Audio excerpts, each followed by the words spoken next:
With the simultaneous release of Oppenheimer and Barbie, the social media term Barbenheimer has become a worldwide phenomenon.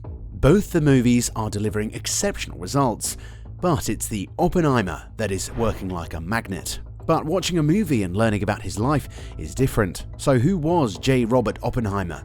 This story will give you a glimpse of certain sensational aspects of the father of the atomic bomb.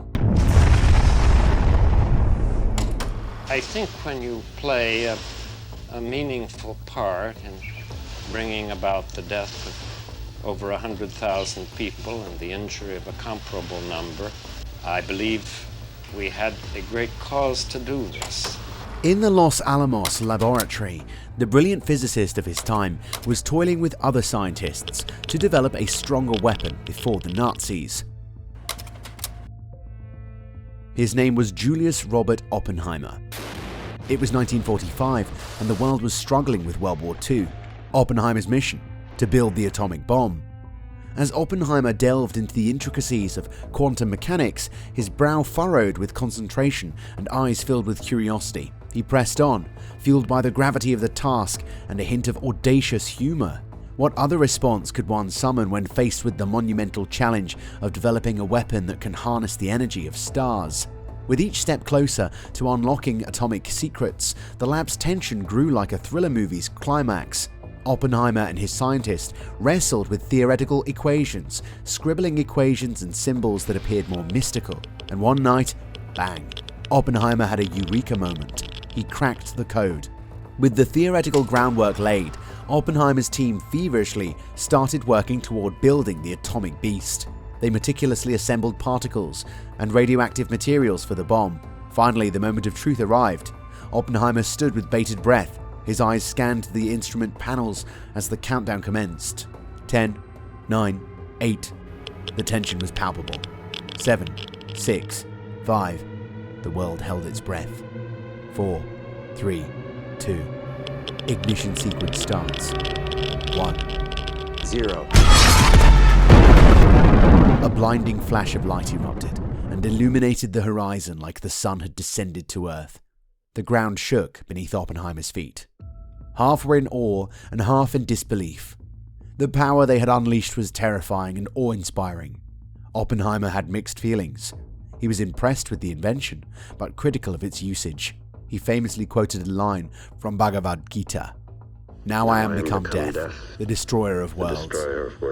He became death, and his weapon, the atomic bomb. The first atomic bomb was dropped on Hiroshima on August 6th, killing over 140,000 people. Many more succumbed to radiation sickness.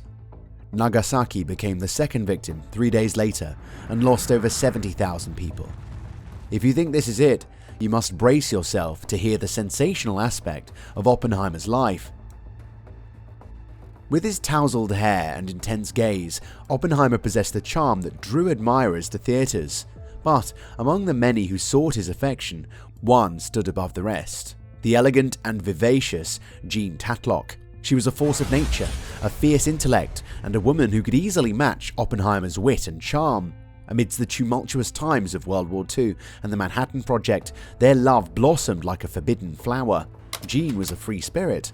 Their clandestine meetings added a thrilling element to their affair as they navigated the treacherous waters of love amidst war. But with great passion comes great risk, and whispers of their romance began to circulate like elusive shadows.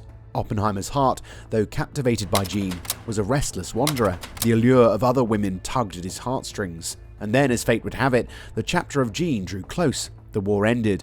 The Manhattan Project reached its climax, and the secrets they held dear were exposed to the world.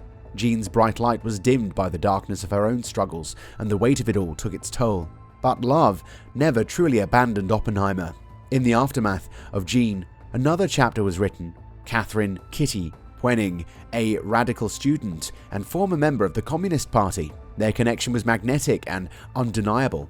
Oppenheimer's wavering heart and the ghosts of his past still haunted him, but Kitty proved to be a steadfast beacon in the storm.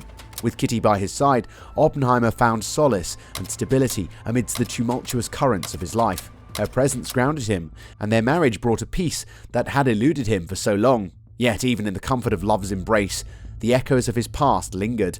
In the grand finale of Oppenheimer's love story, he was redeemed and renewed by the warmth of Kitty's love. Together, they faced life's challenges with wit and grace, proving that love can be both a catalyst for greatness and a sanctuary of respite. But it wasn't the Manhattan Project, or being in love. Oppenheimer's name was also involved in political turmoil.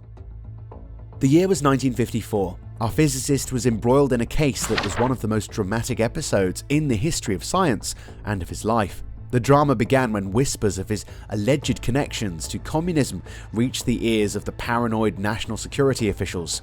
Communism in our sacred realm of science, they gasped, clutching their security clearance badges in suspicion. In suspenseful fashion, the authorities assembled a star-studded cast of investigators. Led by the determined Edward Teller, Oppenheimer's once confidant and now turned nemesis. Teller, an astute physicist with a penchant for bombastic declarations, was trying to prove Oppenheimer's alleged betrayal to the country.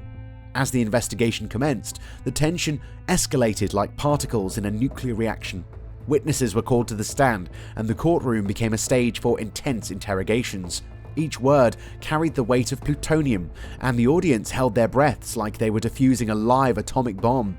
The proceedings took a humorous turn when Oppenheimer's own wry wit was unleashed upon the court. With each passing day, the suspense intensified. The nation was breathlessly awaiting the final verdict.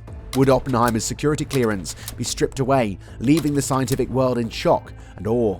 Or would he emerge unscathed, a hero of modern physics? In a climactic twist, the committee reached its decision. With bated breath, they announced that while Oppenheimer's security clearance would be revoked, he would remain an essential figure in the scientific community. Do you know there was once a prominent figure in physics whose advice Oppenheimer rejected? His name was Albert Einstein. In the smoky haze of a dimly lit room at the Institute for Advanced Study, Albert Einstein and J. Robert Oppenheimer engaged in a fateful encounter during the tumultuous era of the McCarthy Red Scare. Oppenheimer's mind was buzzing with anxiety and uncertainty. He sought solace in the wisdom of one of the formidable names of science. "Einstein," Oppenheimer began, "they're coming for me. They will take away my security clearance. It's all this communist witch hunt nonsense." Einstein listened intently. He knew the gravity of the situation and how it could unravel the very fabric of their scientific community. In his deep, sonorous voice, Einstein replied, "Robert, my friend, you need not endure this torment. You are a man of brilliant intellect and boundless potential. Walk away from this madness. Let them have their petty victories. Your mind will always be free, and your contributions to science will endure." But Oppenheimer, with determination and emotional immaturity, shook his head vehemently. Einstein sighed. He realized that his advice had fallen on ears too stubborn to heed reason. With a playful glint in his eye, he patted Oppenheimer's shoulder and offered some light-hearted Yiddish wisdom. "There goes a Narr, my friend, a fool." Oppenheimer's eyes widened in surprise at the unexpected remark. "A fool?" he asked, half amused and half offended. Einstein shrugged, his face lighting up with a knowing smile. Oppenheimer chuckled. And Oppenheimer embraced his destiny as a self-proclaimed brilliant Narr. He faced the Atomic Energy Commission's investigation with defiance and eloquence. Alas, despite his efforts, the battle was lost. Years later, Einstein's voice echoed in Oppenheimer's mind. Decades later, with a movie finally released on his life, Oppenheimer's controversial legacy continues to captivate historians, scientists, filmmakers, and conspiracy theorists alike. With his enigmatic personality, the brilliant physicist remains an enigma that defies easy explanation. Perhaps in the end, that is the most significant controversy, the puzzle of a man who forever remained out of reach. If you want to hear some more engaging stories from the past, don't forget to subscribe to our channel. Until then, go and watch Oppenheimer with your loved ones and enjoy.